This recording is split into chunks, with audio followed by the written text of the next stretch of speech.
ৰাতিপুৱাই সোনকালে উঠিছোঁ। ঘৰৰ কাম বনখিনি কৰি গা পা ধুই ৰেডি হৈ আজি যাবলৈ ওলাইছিলোঁ বৰদোৱালৈ। বৰদোৱা যোৱা ৰাস্তাটোতে খ্ৰাইজ্যোতি স্কুলখন, মই পঢ়া স্কুলখন, সেইবাবে কেপচাৰ কৰি ল'লোঁ। আৰু বতৰটো যি সেমেকা আজি, চাৰিওপিনে নিয়ৰ, ৰ'দটো ওলাও নোলাওকৈ ওলাইছে পাই। গৈ পায়ে গেটতে সেৱা কৰি পেলাই সোমালোঁ। সোমাই ভাবিছিলোঁ ফাৰ্ষ্টত চাকি গছ জ্বলাম, তাৰপিছত প্ৰসাদখিনি আগুৱাই দিম বুলি। কিন্তু বৰদোৱাত আকৌ নতুন নিয়ম কি, কাউণ্টাৰত গৈ পেলাই চব বস্তুখিনি জমা দিব লাগিব, তাৰপৰা কুপন এটা দিব, সেই কুপনটো আকৌ নাম চেচোৱাৰ পিছত গৈ দিবলৈ লাগিব, তাৰপিছত প্ৰসাদখিনি আমি ঘূৰাই পাম।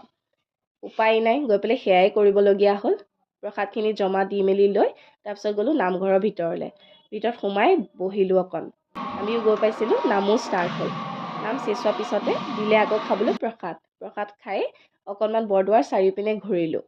আৰু বৰদোৱাত এতিয়া নতুনকৈ এইটো কনষ্ট্ৰাক্ট কৰিছে বিল্ডিংটো, বিৰাট ধুনীয়া লাগিছে হয়নে?